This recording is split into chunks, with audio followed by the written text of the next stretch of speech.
Halo teman-teman, sudah lama ya aku nggak update tentang perjalanan aku ke pura.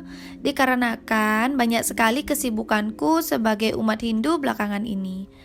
Tapi kali ini aku akan membagikan pengalaman perjalanan aku ke salah satu pura yang ada di Bali bagian barat bersama teman-teman aku, yaitu ke Pura Luhur Mekori yang termasuk salah satu pura Kahyangan Jagat. Sebelumnya aku mohon maaf ya karena aku datang ke pura saat ini tidak mengenakan kebaya, melainkan baju kaos biasa dan kamen. Karena sebelum ke pura, aku dan teman-teman menghadiri pemelukatan ke salah satu geria yang ada di Pupuan. Berhubung baju kebaya yang aku kenakan basah, jadi aku pakai yang ada saja ya. Namun hal itu tidak mengurangi niat dan tujuan baikku datang ke pura ya. Awalnya datang ke Pura Mekori hanya mengantar kakakku melihat taru atau batang pohon yang sudah ditebang. Biasanya boleh ditunas atau diminta dan diperuntukkan membuat tapel atau patung. Karena memang kakakku mendapatkan petunjuk untuk nunas taru di Pura Bali bagian barat. Tapi tidak lengkap ya rasanya kalau datang ke pura tidak melakukan persembahyangan. Jadi kita akan melakukan persembahyangan. Nah, Pura Luhur Mekori sendiri ini terletak di pinggir jalan Pupuan Tabanan, tepatnya di Banjar Pemudungan, Desa Belimbing, Kecamatan Pupuan, Kabupaten Tabanan. Pura ini akan menempuh jarak sekitar 34 km dari Denpasar ya teman-teman. Pura Luhur Mekori sendiri adalah salah satu pura terbesar dan terkenal di Bali loh. Selain karena letaknya di tengah-tengah hutan tropis, juga karena Pura Luhur Mekori terdapat habitat kera yang selalu menemani para pemuda saat datang ke pura. Tentunya pura ini terkenal tidak luput karena sejarah dan kesakralannya ya. Saat datang kita langsung memasuki gerbang dan disuguhkan dengan halaman yang lapang dan bersih, membuat kita merasa nyaman untuk berkunjung.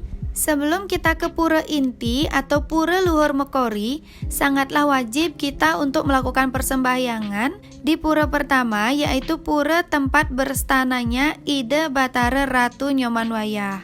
Seperti yang dijelaskan oleh pemangku yang memandu, beliau bisa disebut sebagai patihnya atau penjaganya Pura Luhur Mekori. Jadi, bagi siapapun yang akan melakukan persembahyangan ke Pura Luhur Mekori, wajib untuk melakukan persembahyangan di tempat ini terlebih dahulu ya, sebagai permohonan izin untuk perjalanan ke tengah hutan menuju inti dari Pura Luhur Mekori, agar perjalanannya tenang dan selamat. Nah, setelah ini kita akan melakukan perjalanan yang lumayan jauh melalui jalan setapak yang dikelilingi pepohonan yang sangat tinggi-tinggi loh teman-teman. Seru banget sih karena suasananya tenang dan menyatu dengan alam. Tapi kalau malam-malam takut juga ya jalan sendiri tanpa penerangan. Nah, nanti kita sambil jalan, kita sambil cerita tentang sejarah dan latar belakang Pura Mekori ya. Mengenai sejarah dan kesakralan Pura Luhur Mekori ini, menurut artikel yang aku baca dan menurut penuturan dari pemangkunya, Pura Luhur Mekori berasal dari kata kori yang artinya gapura dan diawali menjadi mekori atau bergapura atau bercandi kurung. Namun ada juga versi lain yang mengatakan bahwa awalnya kata mekori tersebut adalah maskori, yang dimana jika orang yang memiliki kekuatan supranatural dapat melihat jika gapura Pura Luhur Mekori tersebut terbuat dari emas loh. Tentunya tidak sedikit ya orang yang memiliki kekuatan supranatural mengatakan hal yang sama. Hal itulah yang meyakinkan masyarakat bahwa Pura Luhur Mekori memang betul memiliki energi spiritual yang sangat luar biasa. Mengenai sejarah yang ada yang diyakini oleh masyarakat, Pura Luhur Mekori sendiri berhubungan erat dengan kisah permusuhan Naga Gombang dengan Naga Rarik. Dan saat permusuhan keduanya menciptakanlah pertarungan. Pertarungan tersebut dimenangkan oleh Naga Rarik. Dikisahkan dahulu kala di sebuah desa kecil yang bernama Kentel Gumi, hiduplah suami istri bersama sepasang anaknya laki-laki dan perempuan. Hidup mereka sangat sederhana dan mata pencaharian mereka sebagai petani. Suatu ketika sang ibu pergi ke hutan yang tidak jauh dari tempat tinggalnya untuk mencari kayu bakar. Namun sayang, saat akan pulang, pengerupak miliknya hilang entah di mana. Setelah lama mencari namun tidak ditemukan, karena hari sudah mulai gelap dan berbahaya bagi seorang wanita, tanpa ia sadari dan tanpa ia pikir panjang, ia mengucapkan kalimat, siapapun yang menemukan pengerupak tersebut jika perempuan akan dijadikan saudara, namun jika laki-laki maka akan dijadikan suami. Tak lama kemudian terdengarlah suara datang dari sebuah gua di bawah pohon yang besar. Dan ternyata adalah seekor ular yang besar dengan ekor yang melilit pengerupaknya. Akibat guna-guna dari ular tersebut dan juga sudah kehendak dari takdir, maka sesuai janji kemudian ia bersedia berhubungan suami istri dengan ular tersebut. Dan setelah kejadian tersebut, anggota keluarga sangatlah curiga dengan sang ibu yang selalu pergi ke lumbung padi setiap pagi. Karena penasaran, sang anak laki-laki pun datang ke lumbung padi tanpa sepengetahuan siapapun. Tak disangka, ia menemukan 5 butir telur ular, namun ada salah satu telur yang berbeda dan ia mengira bahwa itu adalah telur ayam. Kemudian diambillah telur tersebut, dimasak dan dimakan olehnya.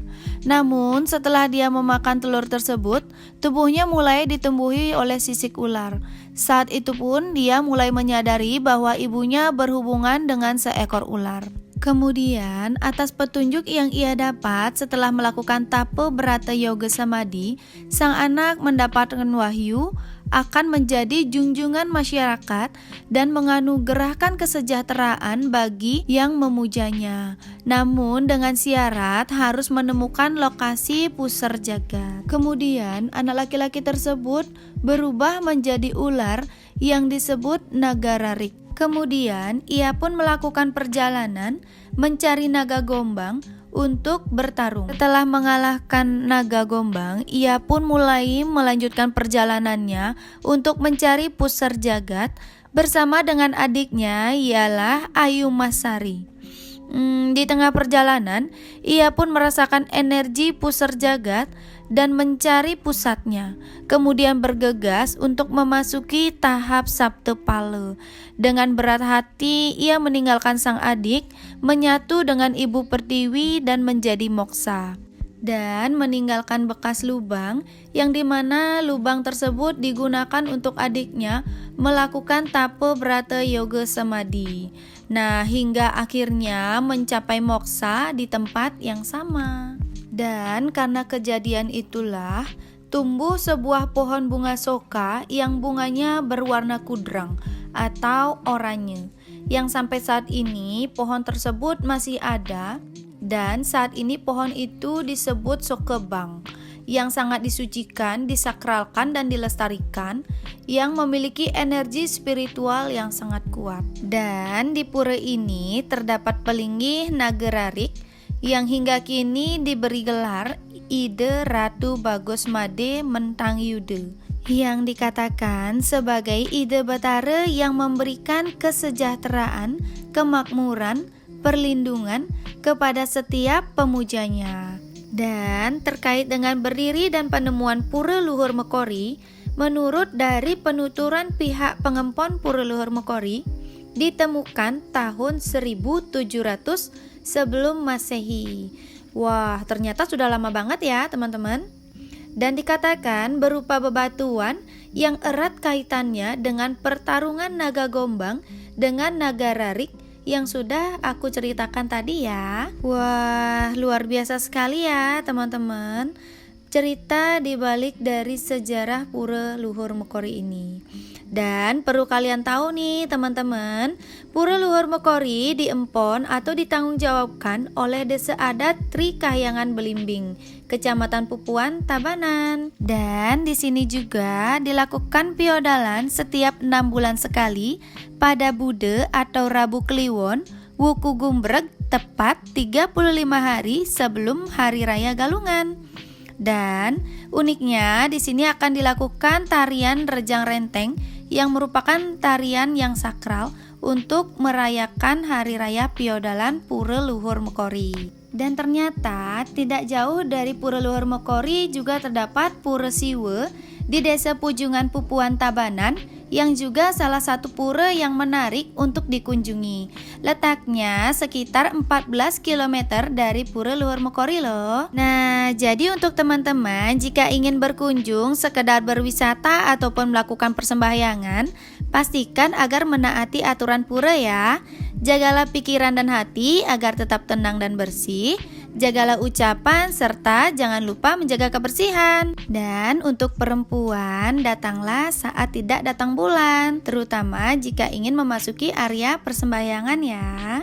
Jangan lupa jika kalian memiliki rezeki lebih, aturkan sedikit dana punya untuk pembangunan pura ya. Oke, sekian sudah perjalanan aku kali ini. Semoga videonya bermanfaat. Jika kalian suka dengan video yang aku bagikan, jangan lupa like, komen, dan subscribe. Serta bagikan videonya agar lebih banyak orang tahu. Terakhir, klik juga lonceng notifikasinya ya, agar update terus video dari aku.